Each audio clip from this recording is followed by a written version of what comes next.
You know, every single one of us has a lot to be thankful for. A lot. But now we've forgotten to offer thanks to God in general.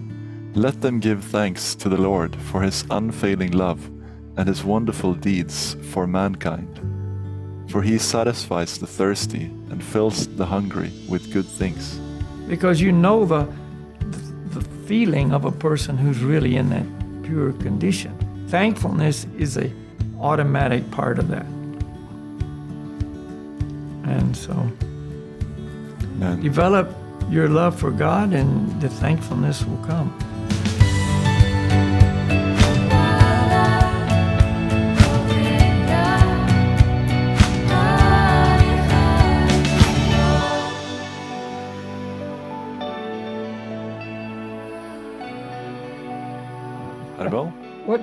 What do Canadians do on Thanksgiving? So do Americans. Canadians enjoy football and sports on Thanksgiving. And the Canadian Football League televises its football doubleheader known as the Thanksgiving Day Classic. So yeah, it's just like that. That's what it's become. When you remove God, there's just a void. It's just empty. You got sports. Yeah. But yeah. Anyway, whatever you want to do, we'll do it. I'm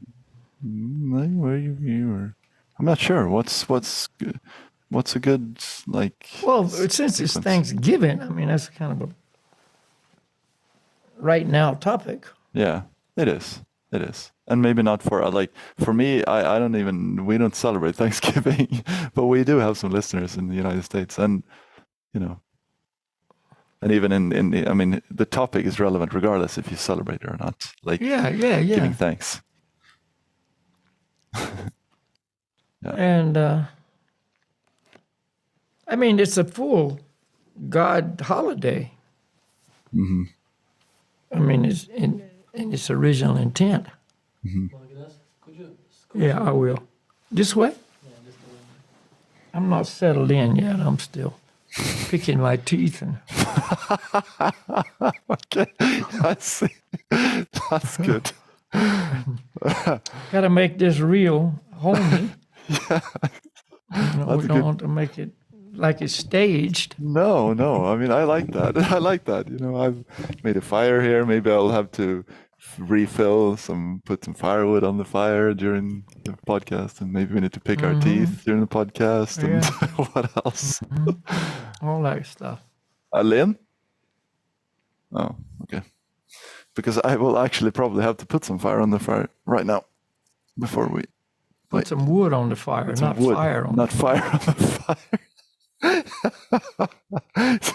Just give me 1 second. I have to take this off because. Yeah, go ahead.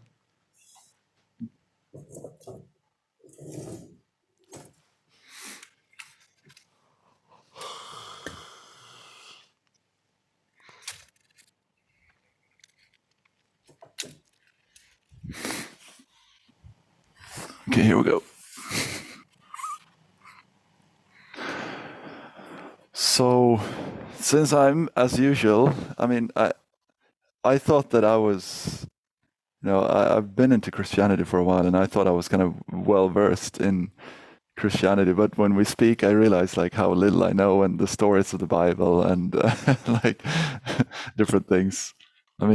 So Thanksgiving, it's another one of these things that I know nothing about, more than what I've seen on movies, and more than that I know it's a holiday.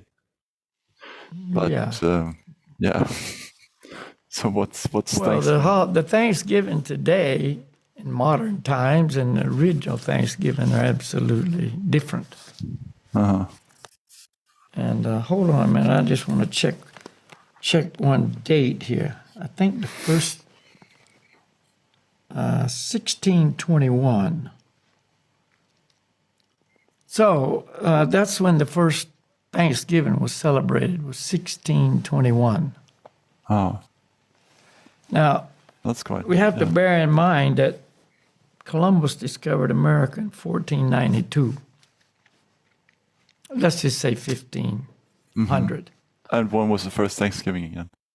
And the first Thanksgiving was 1621. So it's like So technically 121 years later. But it took a while for the pilgrims to come from Europe, different parts of America. Pilgrims came from different places. But a lot of them came from England and so on. And no matter what country they came from in that day, Christianity was a strong player in their life. I mean, they were all, pretty strong Christians, and they, considered just being able to survive the passage by those, little sailing ships across the Atlantic and so on as, protection by God. I mean, they thank God for that. I mean, that we didn't drown, we didn't die, we made it. And so there was a strong Christian respect and influence in their life. So, of course, it was hard for them to survive, when they came. And the Native Americans actually helped them survive in a lot of ways. Because these guys were coming from Europe. I mean, they didn't know anything about, how to survive in basically what would be called wilderness in those days. Yeah, because that's how it was. So, I mean, they didn't come with castles and houses and, all the stuff that they had in Europe. So the Native Americans taught them how to live, how to live off the land and how to grow corn and pumpkins and so on. And of course, at that time, the woods and whole country was teeming in wildlife. And so at that part of northeastern America and middle eastern America, turkeys were just flocks and flocks of turkeys, so many turkeys. And then they had planted, their corn and their pumpkins and, maybe some squash and beans and whatever they did. And so they harvested their crop, and they had made it through, this difficult time, and they wanted to give thanks to God for that. That was the whole concept. Okay, God has provided us with this food, and we want to thank Him. And so they arranged this holiday, as a religious holiday to pray to God, to thank God for, His protecting them and providing them with the food and so on. And they wanted to make an offering to Him. So what did they have to offer? They had their pumpkins, and they had their squash, and they had their turkeys and so on that were there. And so they made a big feast and offered it on Thanksgiving, and it lasted for 3 days. And it actually states that 90 Native Americans also attended the holiday with them. This was the first Thanksgiving, 1621. But you can see that their mind and gratitude and everything went to God. Thank you, God. And that's why it's called Thanksgiving. Yeah. Thank you, God, for giving us, all of these things. And thanks for giving us life. And thanks for giving us, the help of these Native Americans who made it so we survived. And so on. So that's the real meaning of Thanksgiving. And maybe that's extra, like it seems that's a situation that you're more probable to be in if you're in more difficult situations like that. It seems like the more comfortable you become, the more lulled you are into the illusion that you are self-sufficient and we are self-sufficient and we don't need anything else, Yeah. I turn to God when everything's good. Right, yeah. In general, people are more religious when they are in trouble and things are not good. This is an interesting story. Not in connection with Thanksgiving, but into this idea we just mentioned. You mentioned. My brother-in-law and my sister, for many years, hosted foreign exchange students from different countries. And they would come and live in their home and, do study in America, and they became very close. And so over years, one would leave and another one would come and so on. So one time, they hosted this girl from Turkey. Zeynep was her name. And so she came, and Turkey, as we all know, is a Muslim country. And my brother and sister were Christians. And so she stayed with them a long time. And when she graduated from school, the normal graduation parties are to go to the beach and, alcohol and, parties and boy-girl stuff and whatever. And they didn't want her to do that. They didn't think that would be good for her. No. So my brother-in-law offered to take her on a trip that was in North Carolina where they live. He said, we'll go on a trip. I'll show you, some of the things in America. And so she agreed. Okay, instead of going to the parties, we'll go on this trip across America. So they came to Colorado. I was living in Colorado at the time.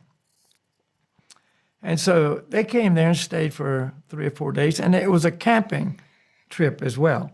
They took tents and they just stay in campgrounds. And my brother-in-law was really into camping. And so when they came to Colorado, they stayed with me for, I think, 3 or 4 days.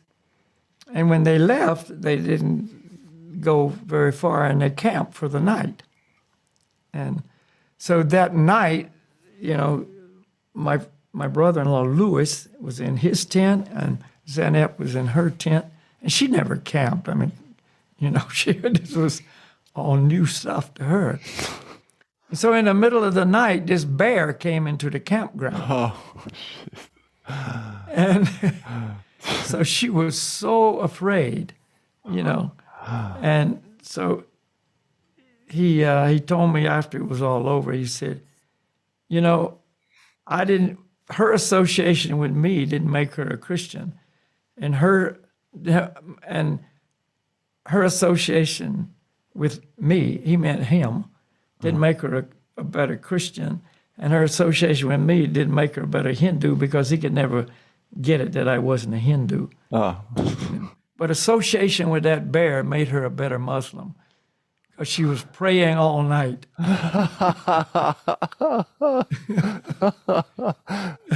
I see what you mean. Like for you, it didn't, make it a difference, but for her, it made a big difference. Yeah. Yeah, I see what you mean.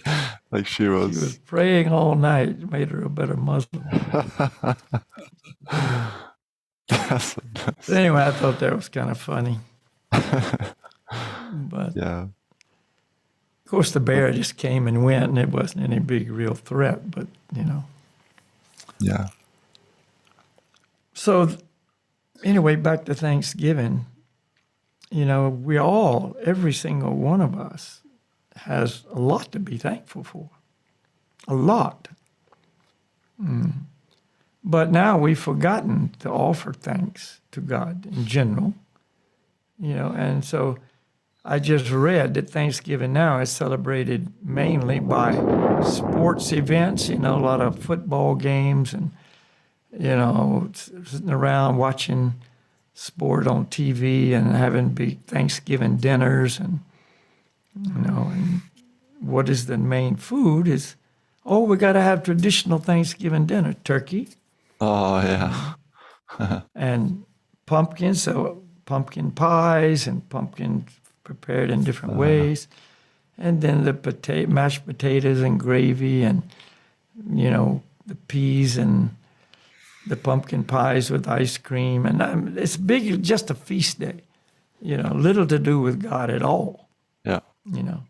And if a person's a little more spiritually oriented, they'll thank God for all of these things. For providing all these things so that they can enjoy and have a nice feast and everything.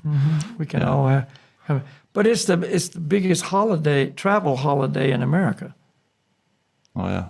More people travel on Thanksgiving than any other day. Oh, really? And traveling basically to see loved ones, family members going. And so there's big family gatherings on Thanksgiving, and they have the big feast. And, usually it would be the guys that sit around and watch the sports on television, and the women and the others will, sit around and talk and whatever.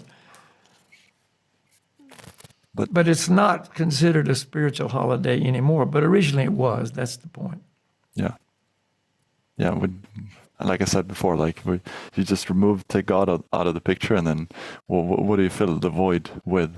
I mean, it's just like everything else becomes kind of meaningless. Becomes just another day, just another holiday, without. It's just the way you don't have to work. It's a big weekend. It's on Thursday, so you got Thursday, Friday, Saturday, and Sunday off. Yeah.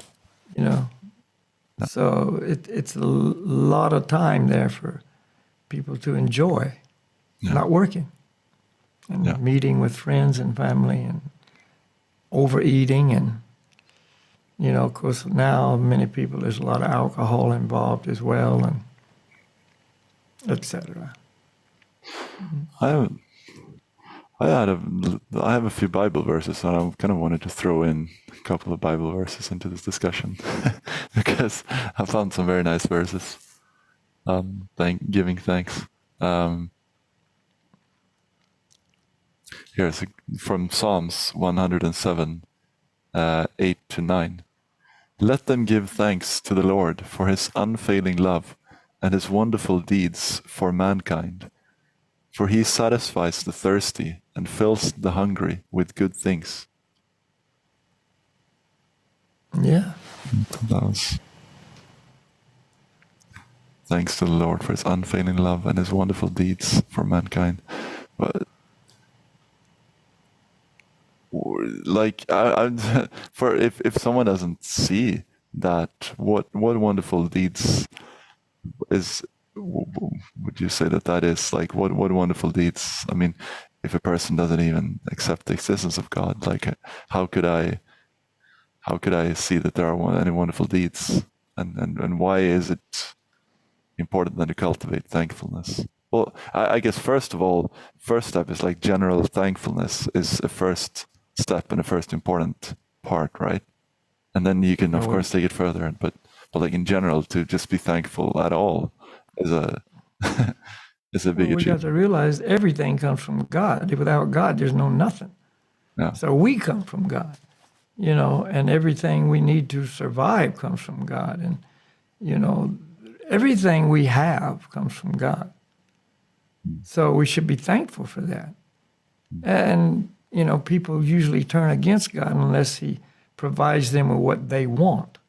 Yeah. Or I want money, or I want a particular relationship, or I just want a wife, or I want a husband, or I want kids, or I want whatever. I want one. And if God doesn't provide that, then, there is no God, or God doesn't give a damn, or, I want this person not to die. They've got a cancer, and God, please don't let them die. And they die.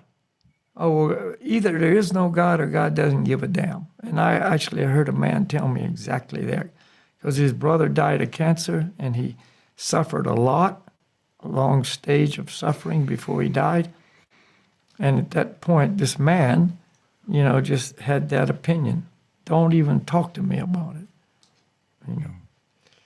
Because, where's the mercy? They go, oh my God, it's mercy and everything.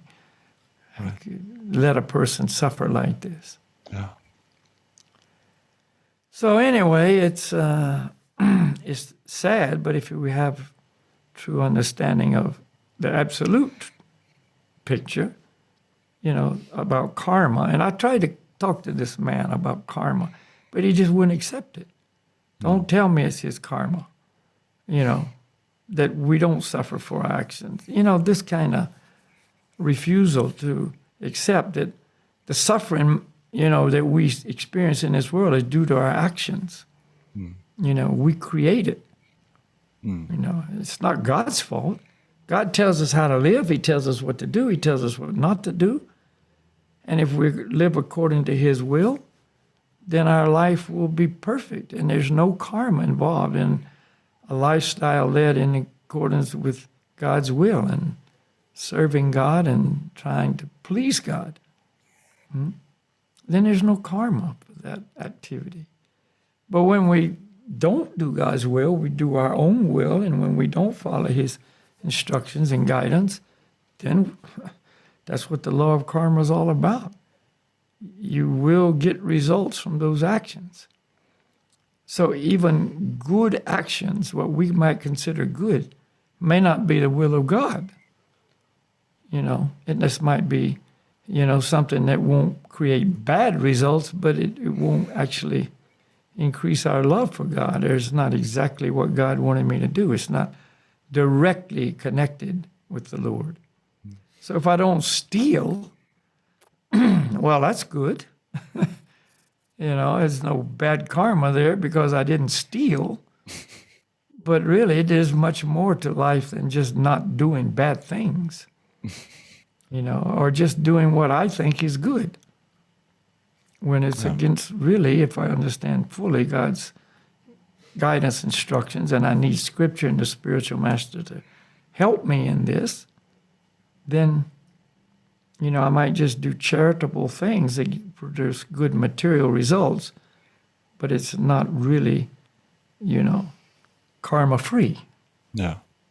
You understand that? Yeah. So it's not like all actions create karma. That's what people, I guess, generally think, but some actions actually don't, and even purify you from the karma that you have, and which would be actions where you're serving God and following his plan, right? Or his will. Yeah. And that's where Jesus came in. He told those people that he was guiding what to do, and he said, follow me. And he didn't mean just, follow me physically, troop around the Sea of Galilee with thousands of people. He meant follow my words, my instructions. Yeah. And do what I say, and don't do what I say don't do. Yeah. Well, I don't know if that, but we already had that. I knew that when we released this podcast, we would have someone who came with this series of Christian series. I knew that we would have someone who would say that Jesus said, I am the way and the light and the truth, and no one comes to God except by me. And Jesus said that, and we had the person who objected to our speaking because he said, Jesus is the only way. Well, we explained that, didn't we? Did we explain that? I don't know if we did in this series, maybe before. I know I've done it, but, in the series, it might be relevant to whoever this person may be. And there's a lot of those people. Oh, yeah. Because if you believe Christianity as it is presented today, and the interpretation of the Bible as it is, presented today, you're right. You will come up with that understanding because that's what you're taught. I was taught that the same thing. I was taught exactly that. Jesus is the only way and no other way. But when I met my spiritual master who had the full understanding of that statement by Jesus, and he explained it so clearly, then I went, well, that makes sense. Because the real understanding is God's arrangement is that if I want to come to him, meaning return to the spiritual world, or come to him even while I'm still in this world, and then when I leave this body, I'll go to the spiritual world, be with God personally. His arrangement is that you must come to me through my representative, through my devotee. I mean, that's how the system works. And I can't change God's arrangement. It's just like arrangement might be that a president or some high dignitary, political, whatever, has an arrangement, CEO of a company or whatever, that the only way you can come to him is through his secretary. I can't just come into the building and walk in the office. I got to go, there's a reception desk, there's a secretary. I have to arrange my meeting through the secretary. Mm-hmm. So that's how it is, with God. He's arranged it so he arranges my life, if I'm serious, so I will meet his representative. His representative will then enlighten me into God's will, what he wants me to do, what he doesn't want me to do, the rules, the regulations, the guidelines, the instructions, And then through that arrangement, I will be purified because it's all God's instructions, guidance, coming through the spiritual master. And then I'll go back to him. So at that time, at that place, for those people, Jesus was God's representative. Right. He was that. He was God's pure devotee, pure representative, the pure, transparent medium for God. And so he told the people there, I am the way, I am the truth, meaning I am presenting the absolute truth. I am truth personified, and I'm the life. No one comes to the Father but by me. And that's right. That's how it was. But he didn't say forever and ever. He said, I'm the way, the truth. I'm talking to you. I'm the way, the truth. You want to come to the Father, you must come through me. Yeah. And how do you go through him? Do what I say do. That's what he said. Follow me. Become like I am. Surrender your life to God like I have. Become his devotee. Become his, his perfect person.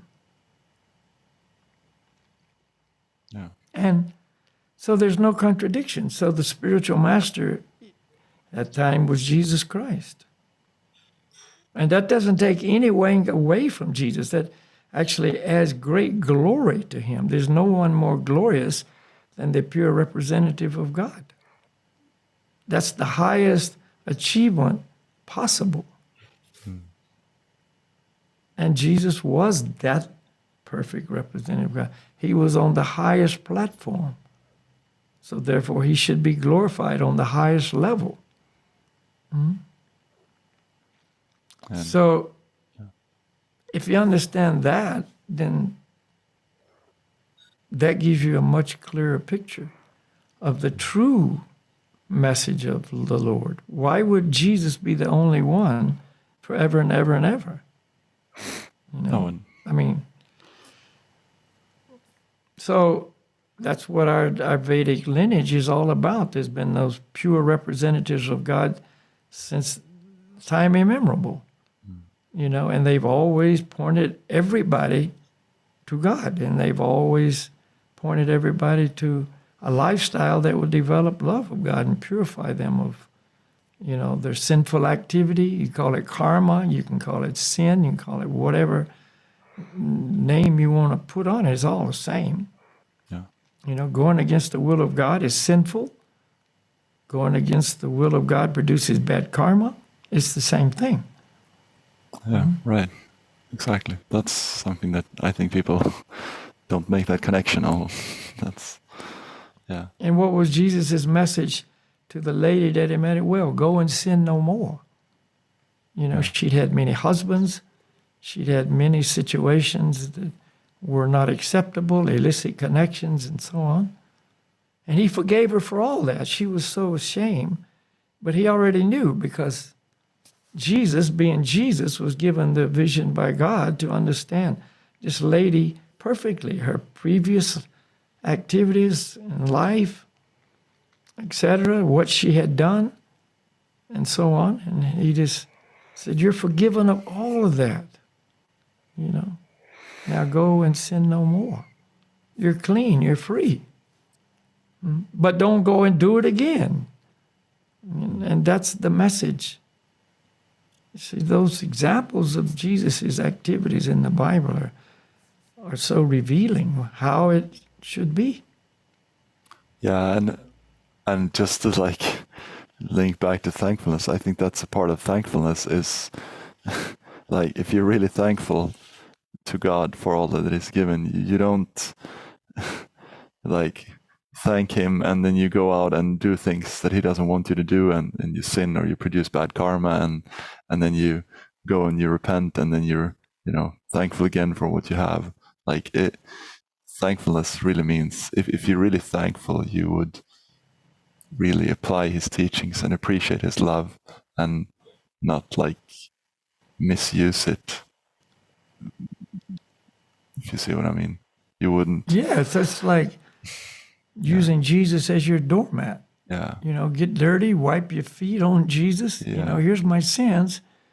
I'll be back next week with another load. And it's just cheap. Thank you so much, Jesus, for that you did that, and then you're back with more next week, and thank you for, Yeah.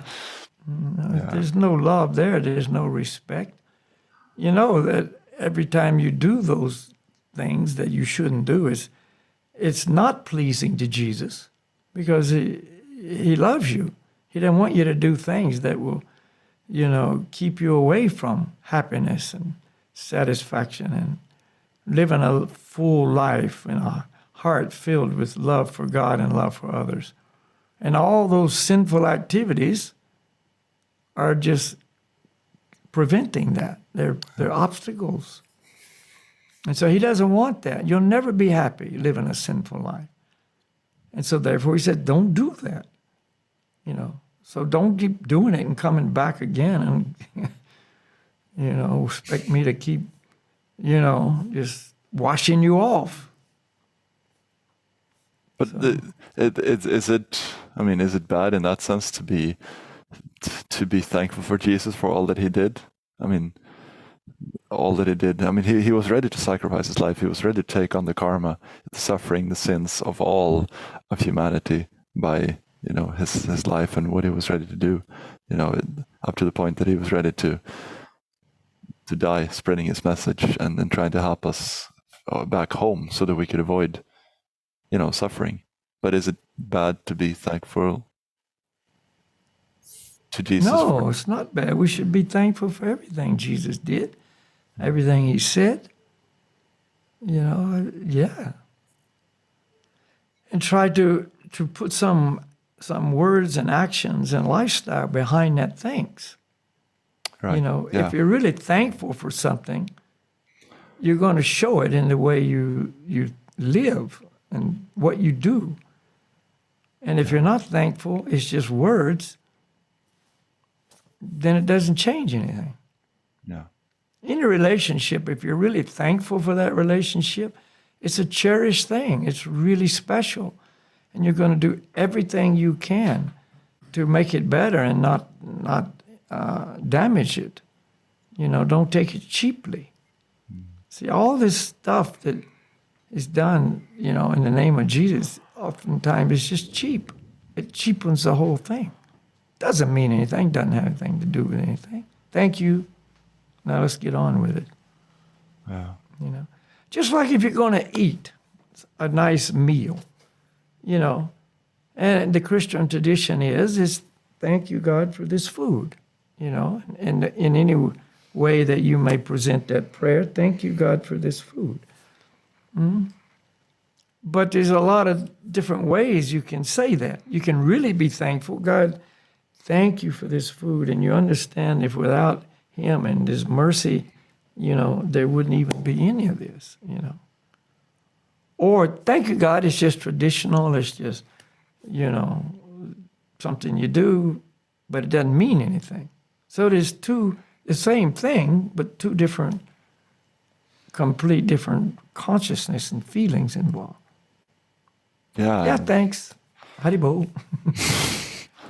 And you can, you can even be thankful to God. You can put it in a deeper perspective in the terms of this food will help me, will make it possible for me to serve you and have the opportunity to serve you. And by you providing this food to me, you've provided the opportunity for me to keep this body alive so that I can serve you, because that's the only reason that I want to sustain this body, is so that I can use it in your service and to develop my, knowledge of you, cultivate my spiritual understanding. So thank you. And, pass it to other people and all the things about spiritual life. You need a good, healthy body to do that. And to do that, you need food. And the food comes from the Lord, and it all is connected. 2 Corinthians 2:14, it says, I need because I did. But thanks be to God, who always leads us as captives in Christ's triumphal procession, and uses us to spread the aroma of the knowledge of Him everywhere. Yeah. It's very nice. Uses us to spread the aroma of knowledge of Him everywhere. Thanks be to God. Yes. That's very nice. Yes. Very well presented. Yeah. Yeah. To all corners. But I mean, thankfulness is even, you can take it to any relationship. You can either be expecting or you can be thankful, right? Even your spouse or whatever, you can expect them to do something and just always be on a bummer that they didn't satisfy your expectations, or you can just be thankful for whatever they do and focus on that, right? Like you can focus on thankfulness or expect something. Yeah. So I see it, at least. Yes. I just had a thought while we were talking about Jesus being the only way. We are not saying that you shouldn't follow Jesus, because that was ancient. That was 2,000 years ago. No. His teachings are transcendental. That means they're eternal. Those teachings do not change. It's not like they were then, but now somebody else has to follow Jesus' teachings. That's what a Christian is. He follows Christ. So we're in no way promoting, you don't need to follow Jesus. You do. No, but if you have a real spiritual master, if you find a spiritual teacher who is not into this bogus yoga, thinking that they are God and kind of putting themselves in that role, but appreciating the real perspective of yoga and the real truth of yoga, which means union with God, then that person is really hooked up with Jesus as well, and you're serving Jesus by following that person. It's the same absolute truth. It's the same way. You'll be so pleasing to Jesus, and He'll help you come closer to Jesus. I mean, that's how it was for you. That's how it was for me. Yeah, somebody asks you, a person that you're referring to, a true follower of yoga teaching, are you a Christian? The answer is yes. Yeah. Because the teaching of Jesus are absolute. It's the same as the teachings of all the great representatives of God. They don't change. This is absolute transcendental truth. The wording might be a little different, the application, or the time, the place, the circumstance, but it's the same truth. Yeah. And therefore, are you a Christian? Yeah. Oh, what church do you belong to? Well, that's not what we're talking about here.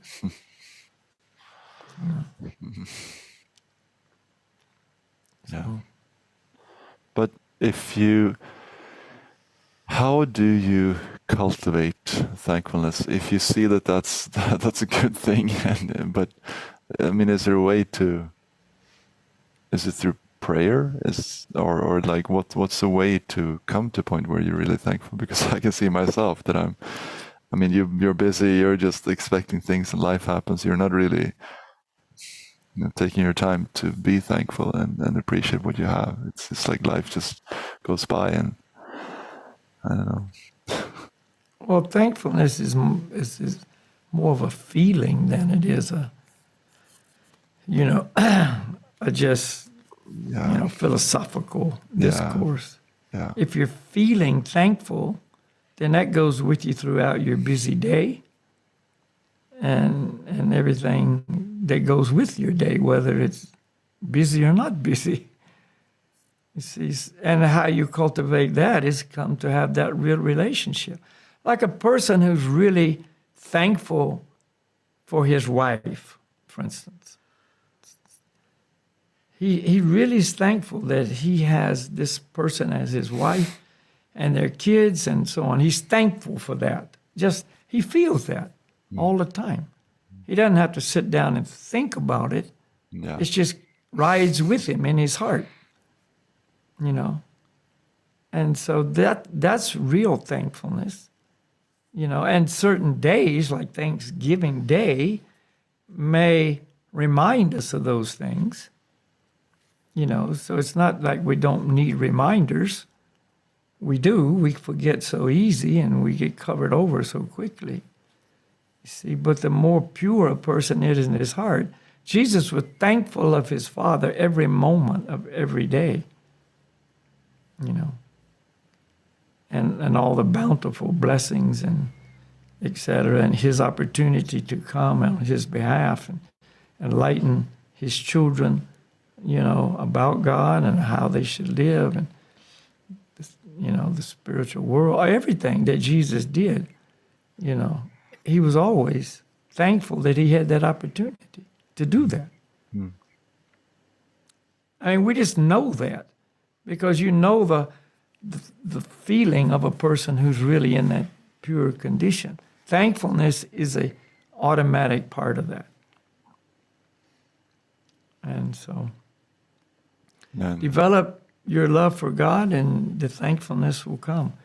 The more you pray to God, that produces the result. And the more you should give thanks. I'm not saying don't pray and don't say thank you, God, and et cetera, and glorify God and glorify Jesus. All that's a part of the same thing. But yeah, I see. But it's like the feeling of wanting to or being thankful is coming from the inside. I understand that. It's not like you can philosophically, Yeah. I don't know, artificially maybe create. And if you're thankful, you'll help. You'll try to help. I'm thankful for your help, and I want to help you back. Yeah. Yeah. I want to do as much as I can. Yeah, one of our spiritual teachers said that thankfulness comes with determination. Mm-hmm. I think that's exactly. If you're not thankful, you're not going to be determined to, Yeah. just give something back. And if you're determined, you will be thankful. Yeah. Yeah.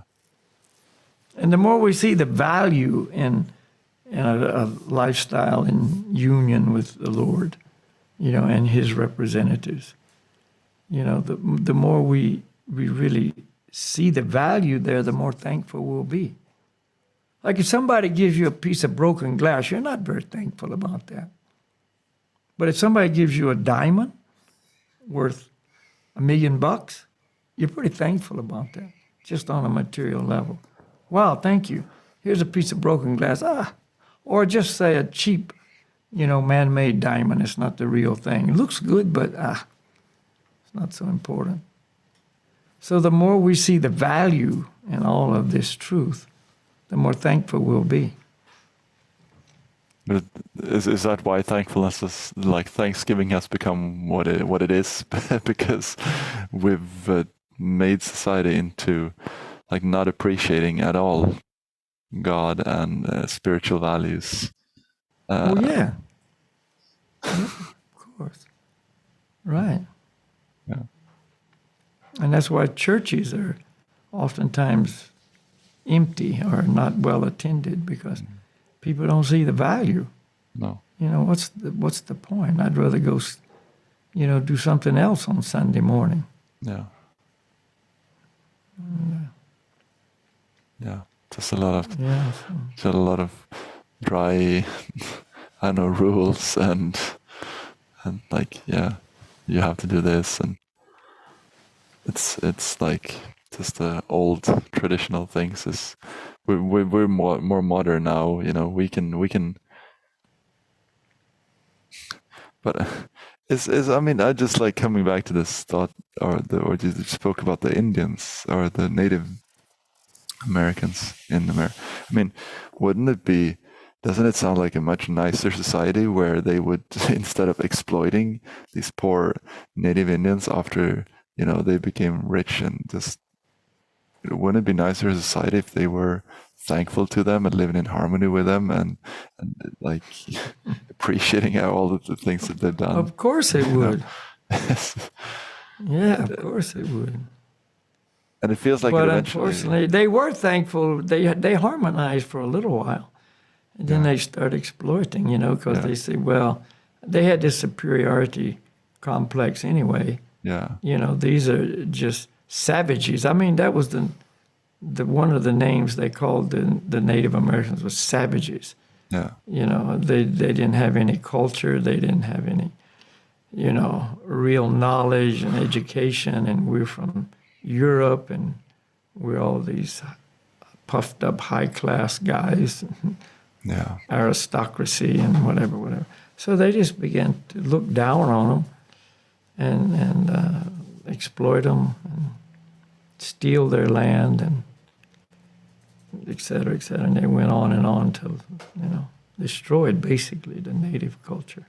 But you're gonna end up destroying your own culture. You're gonna end up destroying your own, like, through, first of all, destroying your internal life, and then externally will be consequence. Will follow. It will be a reflection of your external life. That's the sad reality, that you know, Yeah.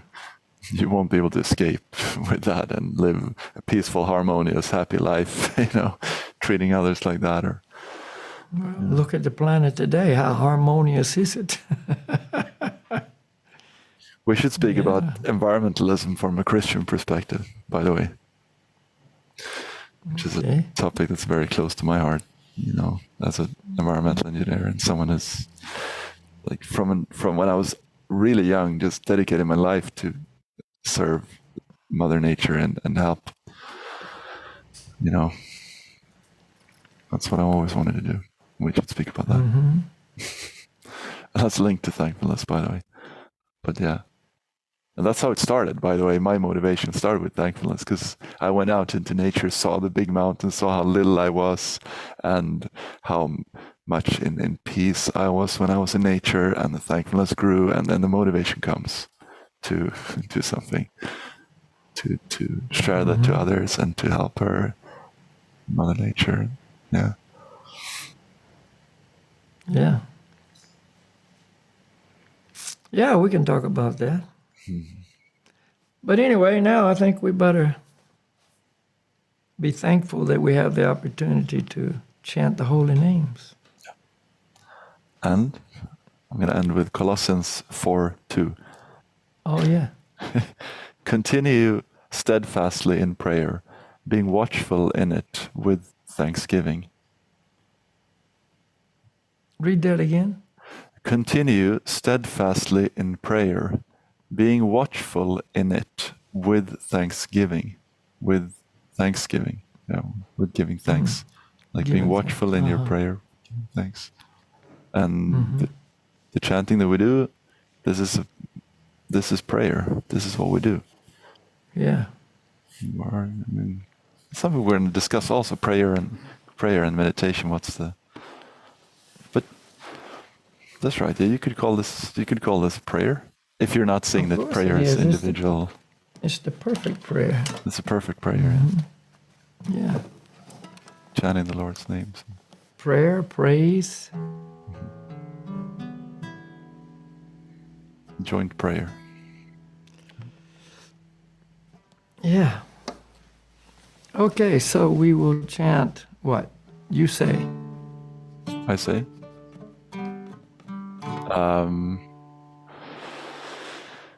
Goranga Haribol. Okay.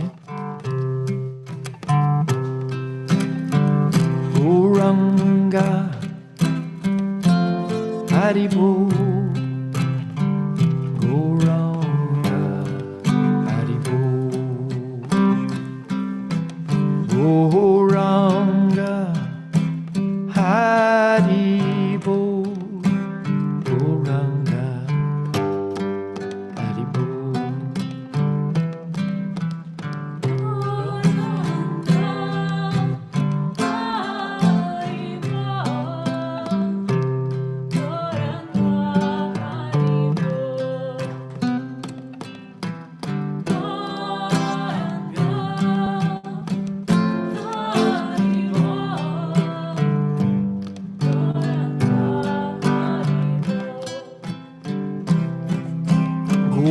Gauranga, Haribo, Gauranga, Haribo, Gauranga, Haribo, Gauranga, Haribo.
Hebo.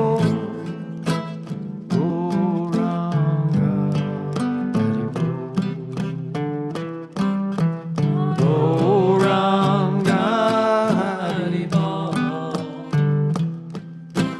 Goranga Haribo. Goranga Haribo.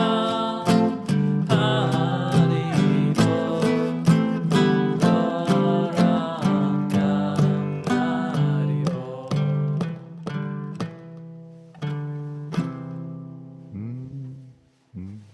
Goranga Haribo. Haribo, Haribo. Yeah. Yeah. Okay, thank you very much on this Thanksgiving Day in America. Right. And in Norway, like I said, we don't have it, but we should. But it can be, you don't have free from work maybe, but we can give thanks, and we should, and it will make your life much better. Yeah, think about all the things you've got to be thankful for. Just having a human body, number one. I mean, that is a very, very rare event. We don't want to get too far here, but and then all the other things in our lives that we can be thankful for. The chance to hear, the truth. And, reflect on the lives of Jesus and, the other great, saintly devotees of the Lord who set the example for us, and et cetera, et cetera. I mean, there's all kinds of things to be thankful for. Well, I'm thankful for. So we'll see everybody next time. Yeah, we will. Thank you very much. And thank you. Thank you, Slava, for technical help, and everyone else there. Namaste. Haribo. Haribo. Thank you, Buck.